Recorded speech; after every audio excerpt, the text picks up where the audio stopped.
So, Greg, welcome to my podcast. The name is Vertriebsoffensive. It's about sales, but you are the speaker on the main stage of the Marketing Offensive in Hamburg in September.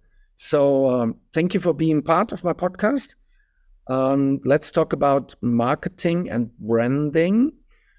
You are the former Nike chief marketing manager, and you were in this company. You were at Nike for 27 years. Unbelievable. So maybe you introduce yourself, and I'm very curious. 27 years. What are your main learnings in this long time at Nike? Yes, well, it's great to be here, and thanks for the invitation for this conversation. And I arrived at Nike at 22 years old, and I came into the company as a graphic design intern. So I literally was designing logos for athletes and products and campaigns. That's how I got my start. I had no vision of the future that I would someday become head of marketing for this particular company. So, but along the way, I started to gain more responsibility and started to develop a deep passion for advertising, for consumer experiences, for innovation, whether it's products or services or innovative campaigns. And so over the years, I started to have more accountability, and ultimately for about 8 years oversaw brand creative for the company. What that means is the brand's voice, its identity, and the way it feels around the world. And ultimately those functions are things like social media marketing, retail marketing, event marketing, and all the different touch points that the consumer engages with a brand. My team would develop those experiences and those stories on that. And ultimately that led to the chief marketing officer role at Nike, which of course was a huge privilege and honor to work at a brand that obviously over and over again, not only brings products that help you perform at the highest level that you have within yourself, but it's a brand that creates deep emotional feelings within you as well when you engage with those products. And I think that's ultimately what the best brands do. They transcend simply what a product or service does, right?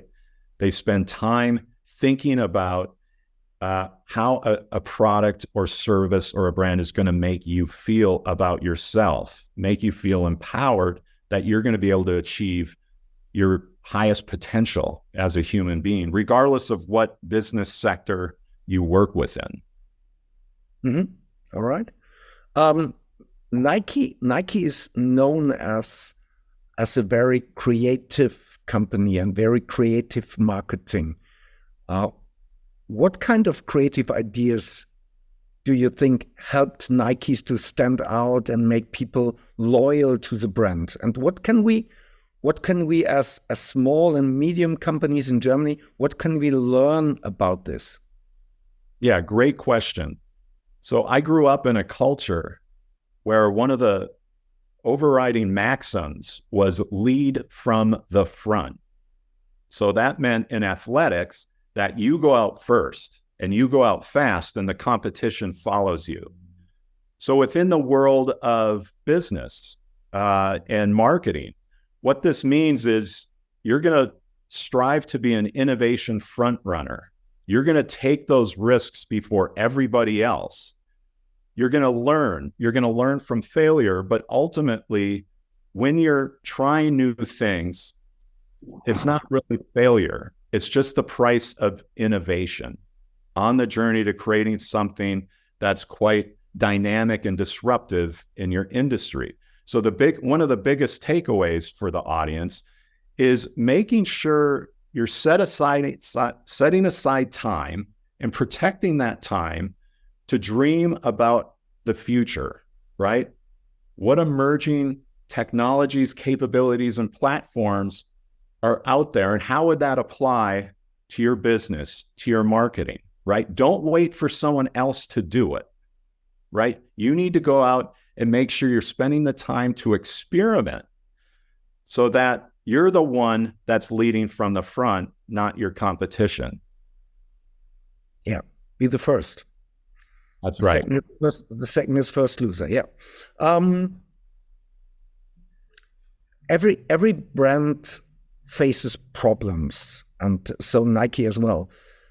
Can you talk about a tough situation Nike faced and how your marketing and branding strategies helped to fix it?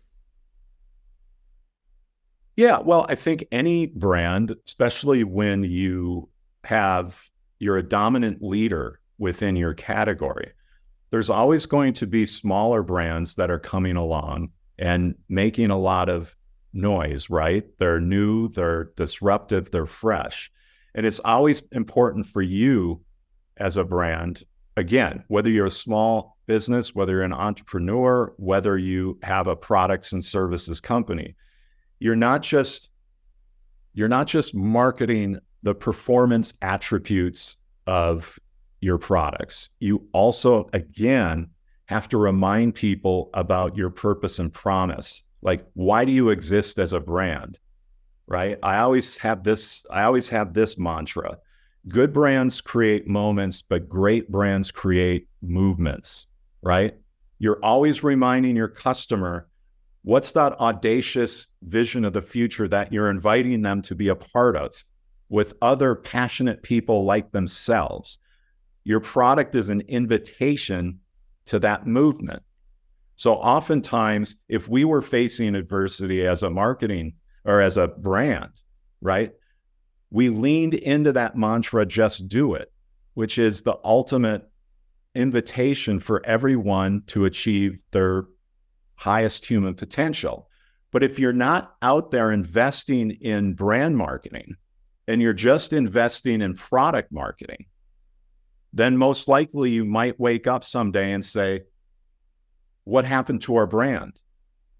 So again, it's making sure you're investing in the product's performance attributes, but at the same time, you're investing in the why of the brand.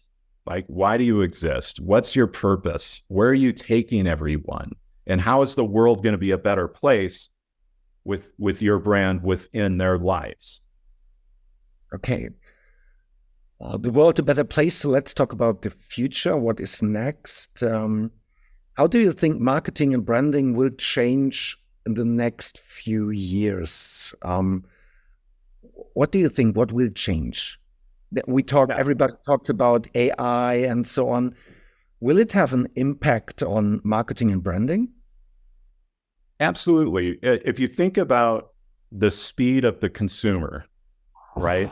It's moving very, very fast. And any successful company has to move at the speed of the aspirations and desires of its customers. If you're not there when they need you most, they will move on and engage with another brand.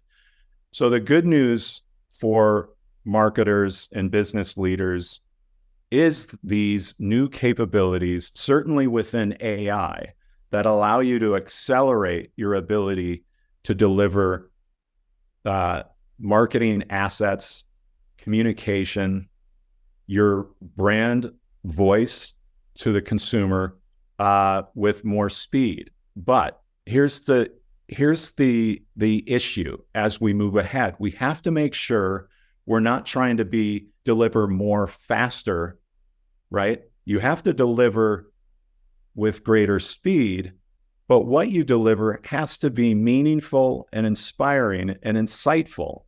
Otherwise, you're just filling space, right?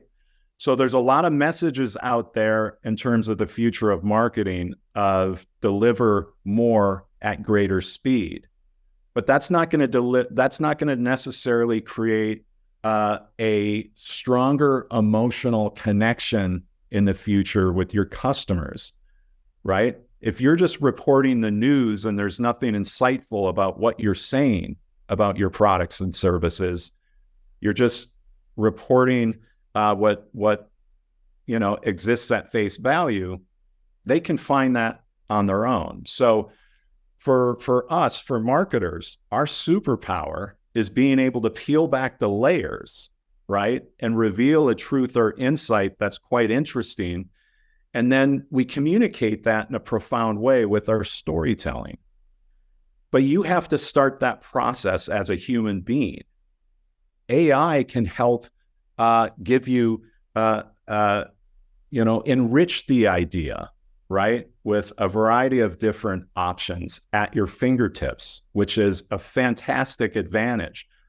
But we have to start with finding that truth or insight. So how is marketing going to change in the future is we have to get even better at being world-class directors and editors. It's our job to prompt AI on what we're trying to achieve, what's the problem we're trying to solve, and what insight are we trying to reveal, right? And then AI can then provide incredible added value. But if you're just waiting around for machine learning, data and analytics, and artificial intelligence to tell you what to do as a marketer, that's not a bright future. So the last thing I'll say on that is I couldn't be more optimistic about the role of marketing and business in the future. We're the energy source for the brand as an industry, right? Why is that? Because we hold the deepest passion for the customer, right? And trying to define what their needs and aspirations are. And we oversee those creative disciplines that are there to help them achieve that. So I think there's great power that we all have with our talents. We just have to unlock it. Cool. So you will be on stage of the Marketing Offensive in the beginning of September in Hamburg. So what can we expect from your speech? What will happen there? Well, I'm excited about this opportunity. And as you know, building a brand is an art and a science. And I'm definitely going to focus on the art of creating emotional bonds with your customers and really giving examples of how important it is to lean in to your creative practices within your company. And quite frankly, by the way, being creative doesn't mean you have to have the word innovation or design in your title. We all have a role to play within the creative process that drives innovation in what we deliver through our marketing. And so I'll kind of outline some of the lessons I learned while at Nike and how they might be applicable to you within the categories that you work within. Cool. So I'm very curious, and I see you in less than 2 weeks on stage. Very happy that you are there. Greg, thank you so much. Thank you. It's been a pleasure.